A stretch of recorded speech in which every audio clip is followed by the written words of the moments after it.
Hey guys, and welcome to Bible 365. I'm your host, Kathy Carter, and I am bringing you Revelation 7 and 8 today. We're talking about the last seal being opened and destruction on the earth when the trumpet starts to sound. So, if you're interested, I want you to stick with me, and I'll see you guys in just a minute. Hey, welcome to Bible 365. I am your host, Kathy Carter, and this channel is here to kind of merge Bible living with Bible literacy. So, we are going to be using the New Testament this year in order to understand what it's like to live as a follower of Christ. I have a link below in the description that I have a download that will bring you to a chronological Bible reading of the New Testament. So, what I want you to do is read every day and join me and hopefully some friends as we talk about what it means to live as a kingdom builder. Let's get started. Okay, welcome to Bible 365. We're coming near the end. We are in Revelation 7 and 8 today. If you've never been here before, go back to Revelation 1 at the very least, just to kind of get the whole gist of what it is that's going on in the book, because otherwise you're hitting a point that's, I think, too confusing. So here's what we know so far. This is the very short piece of it, is that we know that John is the writer. Not necessarily sure which John, but he does give a lot of information about himself in the beginning of the book, and he is writing to kind of like the people. So it's a prophetic language. It's prophetic. It's a prophecy, like something that's going to come to happen. So at one point, Jesus has been given this vision, and he's been given the ability by God from this vision to give this vision to John so John can share it with the people. And he sees a lamb at this point. I don't want to go too much into it because there was just so much details there. But right now, he broke these 6 seals off of a scroll. And this is before he breaks off the 7th seal, right? So we're starting in chapter 7. And so it says, before he breaks off the 7th, so after these 6 seals have been broken, right? And these 6 things that we've seen, the horses have come, right? And so we've seen all these things already happen. He says, after these things, I saw 4 angels standing. So these 4 angels are standing at the corner, and they're holding back the wind. Okay, what I want to say is it seems like what they're doing is they're bringing destruction. And I say that because when the one comes down, this angel comes down, it's like, stop. When the angel comes down and he says, stop to them, it's stopping them so certain ones can be sealed. And so it seems like what's happening is going to be a bad thing. Like a bad thing is coming. But before that bad thing comes, and so these 4 angels are holding back the wind, right? They're holding back the wind. And then this angel comes down that has the seal of the living God. And this angel is like, okay, stop everything that you guys are doing.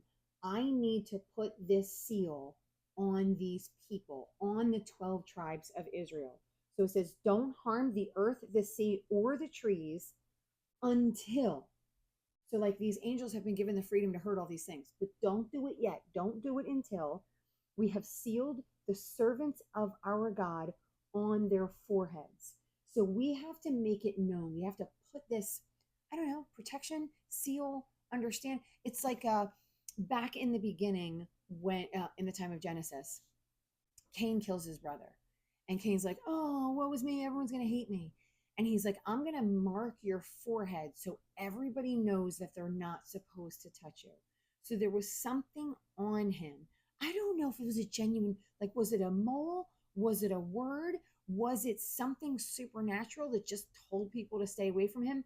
We don't know any of that information. This is where interpretation comes in, where we go, well, you think this, you think that, you think this. Because these are the things that we don't know for certain, right? Like we can be like, oh, it's a very literal seal. Maybe, and maybe it's not. But whatever it is these people are now marked. And I'm saying whatever it is because obviously in this day and age, it's always happened, by the way. Christians and even non-Christians alike have always gone, this is the mark of the beast. This is the devil. This is the thing. Don't get your vaccine. Don't get your social security number. Don't get your shot. Don't, whatever. And they're marking that as if that was the thing that wouldn't help. Or they're saying that this is the thing you should get in order to be. We don't know any of that. This all seems to be something supernatural that happens where others will then know, right? Like these angelic beings that are going to cause destruction on the earth. They're going to know that destruction shouldn't be coming to these people. Somehow, some way, these people will be protected. And so here's what happens. He says, and I heard the number of those who were sealed, 144,000 of all the tribes of the children of Israel were sealed. So at one point, these people are going to be sealed. 12,000 from each tribe, sort of. So, and I say sort of because as you read it, I notice Manasseh's in there. So one of Joseph's sons is in there, but Joseph is also in there, which means two tribes have been left out. So the tribe of Ephraim is not in here, and the tribe of Dan is not in here. Now, without going into too much detail, some people say this, some people say that. I don't know any of the reasons why. There are possibilities, right? There's a possibility that they either just went too far, right? And the Lord was like, I'm leaving them to their own devices, or whether it was that they sort of like assimilated into other tribes and there really wasn't enough of a tribe left to be considered a tribe. These things could all have happened. We don't necessarily know for sure, but what we do know for certainty is those two tribes are not being marked. So there are two tribes that will not have the seal of the 12, like they won't have 12,000 people sealed. And then it says, after these things I looked, and behold, a great multitude, which no one could number, all tribes, nations, people, tongues, stand before the throne and before the Lamb, clothed with white robes, with palm branches in their hands, crying out with a loud voice, saying, Salvation belongs to our God who sits and on the throne and to the Lamb. So after these things, we see this vision back inside the throne room. So if you remember, like there were the elders around the throne room, and then there were all the people, and then right, and then all the heaven and earth. And so now we go back and we see that they're all clothed in white. The importance, I think, of being clothed in white is the purification. There is now like there's his blood has washed us clean. And so there is, again, no distance between us and him. We are completely purified. And again, he did this representation here on earth where they would wear white robes, right, after they were purified. So for our understanding, right? So then we understand what the white robes mean. They signify this like purification. So all of these people, not saying all of these people are 100% innocent, but what we know is all of these people have been purified. And then all of these people are saying salvation belongs to the Lord. So we're understanding that that's what they are doing. Something has come, a seal has been placed on certain people, holding back the angels that are going to have this mass destruction. The only people that can save are the Lord and the Lamb, who is the Lord, right? These are the only things that are saving. He says, Amen, blessing and glory and wisdom, thanksgiving and honor and power and might be to our God forever and ever, and amen. And then one of the elders comes and talks to me. So like this whole thing has happened. And then an elder talks to me and says, I say May, John. And John's kind of essentially like, who are all of these people? And he says, and he says, these are the ones who come out of the great tribulation with their robes, make them white in the blood of the Lamb. So these people that you see have gone through and been delivered out of the great tribulation. Some people are going to say they know what the tribulation is. I'm going to say I don't. I'm going to openly admit I don't think I know what the tribulation is. It could be that they had major tribulation here on earth and they clung to the Lord. It seems like they say it's a great tribulation, so like it's a title, like something big that has happened, and these people have been with the Lord through that thing, and because of that they have been saved through the Lord. Again, I'm going to leave that kind of like open to interpretation. And then he follows up and says, and he who sits on the throne will dwell among them. They shall neither hunger anymore nor thirst anymore. So they are sitting in the throne room with the Lord. They have no hunger, they have no thirst. And it also says God will wipe away every tear. I always thought it meant that there will be no tears in heaven. And maybe it says that somewhere later in Revelation. I'm not crazy familiar with the book. But looks like that's not true, that there will be tears, but that God is there to heal. So when there is sadness of any kind, God is there, right, to wipe away our tears. Like that, he's our protector, he's our healer, right? He's the one that gives us comfort and peace, even up in the heavenly beings, right? Like, or in the heavenly places. Moving on to chapter 8, it says, when he opened the seventh seal. So that was all through the sixth seal. And then after the sixth seal, it was like, I want to say it was like, stop, right? Like put a pause on this. I don't know. Like, this is one of those things, right? That's also up in the air. I feel in a way that all the seals get opened at the same time. And sort of like all of these things are happening at the same time. I don't think it's like this, because in some ways it wouldn't make sense, right? Like opening one seal. Well, the scroll isn't open because you open one seal. It's sealed with seven seals.